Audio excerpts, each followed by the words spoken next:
नवाज शरीफ इन, Imran Khan out. नून league और नवाज शरीफ ने उस बयानिए को फौरन बदल दिया जो उनको एस्टैब्लिशमेंट और अदलिया के साथ टकराव की तरफ ले जा सकता था। हाल ही में मियां नवाज शरीफ ने एक वीडियो खिताब में अपने पार्टी रहनुमाओं से बात करते हुए साबिक आर्मी चीफ जनरल बाजवा, साबिक ISI चीफ जनरल फैज, साबिक चीफ जस्टिस साकिब निसार, आसिफ खोसा और आइंदा साल अक्टूबर में बनने वाले मुस्तकबिल के चीफ जस्टिस इजाजुल एहसन को 2017 में अपनी हुकूमत ख़त्म करवाने की साजिश का जिम्मेदार ठहराते हुए इस बात का इरादा जाहिर किया था कि अब सबका एहतसाब किया जाएगा और कौम किसी सूरत इनको माफ़ नहीं करेगी। मियाँ साहब के इस बयान के हवाले से कहा गया कि ये नवाज शरीफ और नून लीग का आइंदा इंतखाबात के लिए बयानिया होगा, जिस पर इस खतरे का इजहार किया गया कि ऐसा बयानिया नवाज शरीफ को फौज और अदलिया के साथ एक बार फिर टकराव की तरफ ले जाएगा। यह भी कहा गया कि इस बयानिए से नवाज शरीफ की वापसी के रास्ते में रुकावटें पैदा हो सकती हैं। यह भी कहा गया कि नवाज शरीफ के इस बयान के बाद शहबाज शरीफ के जरिए उनको पैगाम दिया गया कि इस बयानिए को अपनाने से गुरेज करें।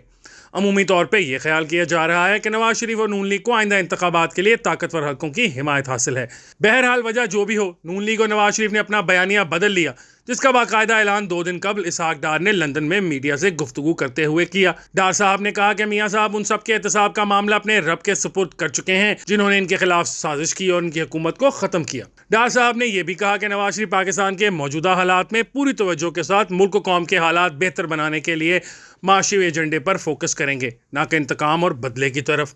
मियाँ नवाज शरीफ ने किसी के कहने पर ऐसा किया या खुद से ही ख्याल आ गया, दोनों सूरतों में नून लीग ने फौज और अदलिया से टकराव की पॉलिसी न अपनाने का फैसला किया है। नवाज शरीफ के वीडियो बयान के बाद पैदा होने वाली सूरत हाल में उनकी 21 अक्टूबर को वापसी के प्रोग्राम से मुतल्लिक शकूक व शुबहात पैदा हो गए थे, लेकिन अब लग रहा है कि मियाँ नवाज शरीफ साहब प्रोग्राम के मुताबिक पाकिस्तान वापस आ जाएंगे और नून लीग को आइंदा इंतखाबात के लिए इलेक्शन मुहिम में लीड करेंगे। यानी मियाँ साहब जिनको माजी में सियासत से आउट कर दिया गया था, वो सियासत में दोबारा इन होने जा रहे हैं। जब मियाँ साहब सियासत में इन हो रहे हैं, इमरान खान सियासत से आउट हो रहे हैं। तोशाखाना केस में इमरान खान पहले ही इलेक्शन लड़ने के लिए नाअहल हो चुके हैं, जबकि साइफर केस में पेश किए गए चालान में चेयरमैन तहरीक इंसाफ को FIA कसूरवार तस्वुर करती है। साइफर केस के साथ साथ 9 मई के मुकदमात इमरान खान और उनकी सियासत के लिए संजीदा खतरा हैं, लेकिन इन तमाम तर खतरात के बावजूद खान साहब और तहरीक इंसाफ की तरफ से उस फौज मुखालिफ बयानिया 9 मई के वाक़यात की मजम्मत और उस माजी से दूरी के लिए कोई कोशिश नहीं हो रही। जरूरत इस अमर की थी कि तहरीक इंसाफ की क़यादत इदारों से टकराव वाली सूरत हाल को ख़त्म करने के लिए अपने वोटर,